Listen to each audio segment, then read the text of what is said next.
నాయుడు గారి జాతకం 115 తోటి తెలుగుదేశం ప్రభ దేదీప్యమానంగా వెలిగిపోతుంది అంటున్నారు. మరోపక్క 75 సీట్లలో పవన్ కళ్యాణ్ గారు మనకు పరుగులు పెట్టిస్తారు వైసీపీని అంటున్నారు. ఆయన ప్రభ వెలిగి ఈయన పరుగులు పెట్టించి మరి ఇంతకీ అసలు జగన్మోహన్ రెడ్డి గారు ఎక్కడ ఉంటారు అప్పుడు అలాంటి పరిస్థితి వస్తే? వాళ్ళిద్దరు కలిసి వెళ్తే కలవకుండా వెళ్తే ఉండే పరిస్థితి ఏంటి? ఈ రెండు ఎక్స్ప్లెయిన్ చేయండి నాకు. ఇక్కడ నేను పూర్తిగా ఆస్ట్రాలజికల్గానే అడుగుతున్నాను. పొత్తు ధర్మాలు చూద్దాం ఫస్ట్. ఇదే పవన్ కళ్యాణ్ గారు రాజమండ్రిలో ప్రెస్ మీట్లో తెలుగుదేశం పార్టీ పూర్తి స్థాయిలో బలహీనపడింది, దాన్ని మనం నడిపించాల్సిన బాధ్యత మన మీద పడింది, అందరూ నాకు సహకరిస్తే మనం కలిసి ముందుకెళ్తామన్న మాట అన్నారు. That is right word. చంద్రుడు ఎప్పుడైతే జాతకుడికి బలహీనుడిగా ఉన్నాడో నడి రోడ్డుపై పడుకొని చంద్రబాబుకు మద్దతు ఇచ్చిన సందర్భాల్లో అదే రోజు కనుక ఆ శనిని ఎత్తిన కూర్చొని చూసారా, కూర్చొని అంటే శనికి చంద్రుడు న్యూట్రల్. చంద్రుడు చేసే పనికి శని సహకరించడు, అట్టగానే శని చంద్రుడికి వ్యతిరేకం కాదు, న్యూట్రల్గా ఉంటాడు. అదే రోజున జగ్గేపేట టోల్గేట్ దగ్గర వైనాట్ 175 అని కనుక ప్రకటించినట్టయితే ఈ రోజున తెలుగుదేశం జెండా ఆంధ్రప్రదేశ్లో కనబడేది కాదు. పవన్ కళ్యాణ్ ఆ రోజు ఆ ప్రకటన చేసి ఉంటే ఓకే. ఎందుకంటే తీను పెరిగిన విధానం, మాతృస్థానం ఉంది కదా, తల్లి పెంచిన విధానం, అవును, మాతృస్థానం, భాతృస్థానం, గురుస్థానం, లగ్నంలో ఉన్నటువంటి గ్రహస్థితులు తన యొక్క స్వధర్మాన్ని గుర్తు చేసాయి కాబట్టి మరొక చంద్రబాబులాగా తనపై నింద పడకూడదు కాబట్టి ఇచ్చినటువంటి కమిట్మెంట్కి కంకణబద్ధుడే ఉన్నాడు కాబట్టి ఆ మాట అతని చేత పలకరించలేకపోతున్నాడు. Okay okay. ఆయన కమిట్మెంట్కి కన్ఫైన్ అవడానికి బలంగా ఆయనకి సహకరిస్తున్న 100% మాతృస్థానం, భాతృస్థానం. ఓకే. తాను ఏం చేసినా తన కుటుంబ సభ్యుల యొక్క పరువు ప్రతిష్టలకు, తన యొక్క వంశానికి చెడు కలగకుండా చేసేటువంటి ప్రయత్నంలో దేవగురువు బృహస్పతి మంచి ఆధ్యాత్మిక జ్ఞానాన్ని, పోకడలను ఇచ్చాడు కాబట్టి కొంత ఆలోచనతో ఆగాడు. లేకపోతే ఈరోజు 175 వైనాట్ 175 అని జగన్లాగా ఒక నినాదం తీసుకున్నట్లయితే ఈ రోజున టీడీపీకి ఆ నలుగురే మిగిలేవాళ్ళు. ఇక్కడ సమాజంలో సభ్యత, సంస్కారాలు అనేవి కొద్దిగా ఉన్నాయి కాబట్టి సరే ఆయన వ్యాఖ్యలు మనకు సంబంధం లేదు. రాజకీయ దిగాక బుర్ర జల్లుకునేవాళ్ళు, బుర్ర జలుచుకునేవాళ్ళు, కడిగేవాళ్ళు, కడిగించే రకరకాలు ఉంటాయి. That is different. పూర్తిగా ఆస్ట్రాలజికల్ లైఫ్ మాడుతున్నా.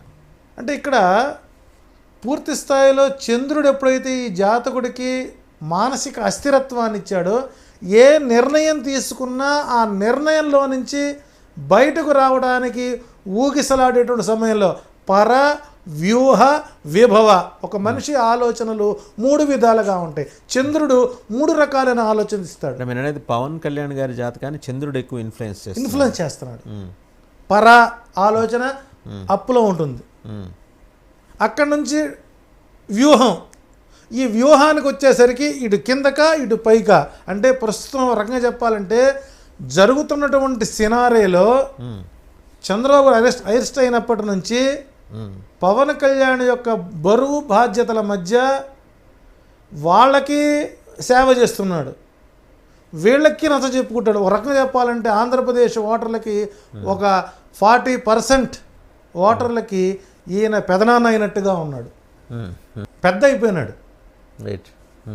కాబట్టి ఇటువంటి సమయంలో ముందుకు వెళితే నుయ్యి, వెనక్కి వస్తే గొయ్యి అన్న చందంలో అలా నిలబడిపోయి ఏం చేయాలో ఇప్పుడు అతనికి ఒక రకంగా చెప్పాలంటే చంద్రబాబు నాయుడు 2 వ్యక్తుల్ని ప్రకటించిన తర్వాత చంద్రబాబు నాయుడు గారి యొక్క మాయాజాలం కొద్దిగా ఇతనికి ఇప్పుడు కొద్దిగా జ్ఞానోదయం అవుతున్నట్టుగా నాకు అనిపించడానికి రవి అతనికి సహకరిస్తున్నాడు.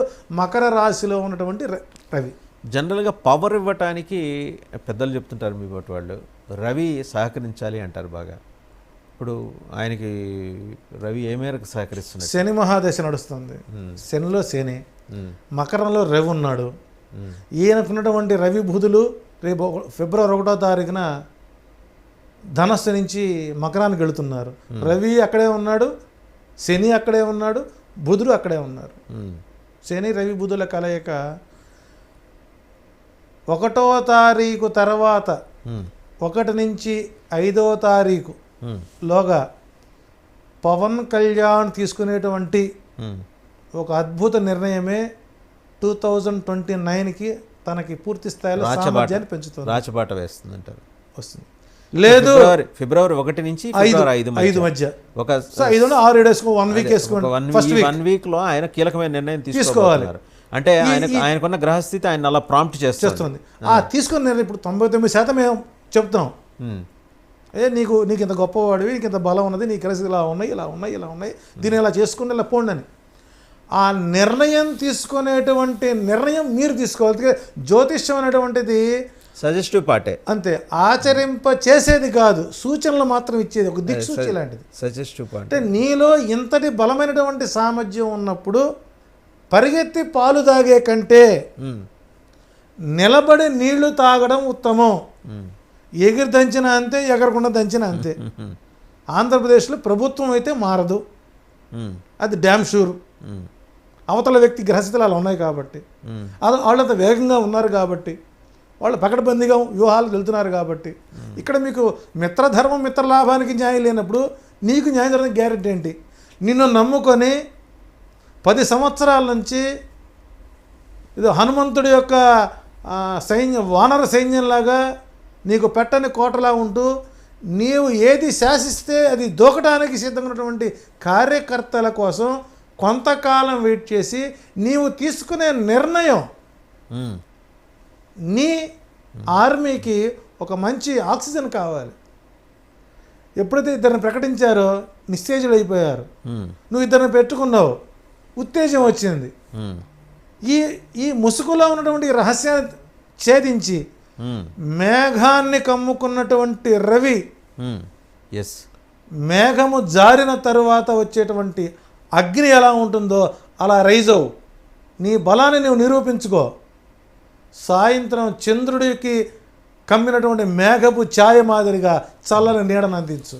ఇంత నాకు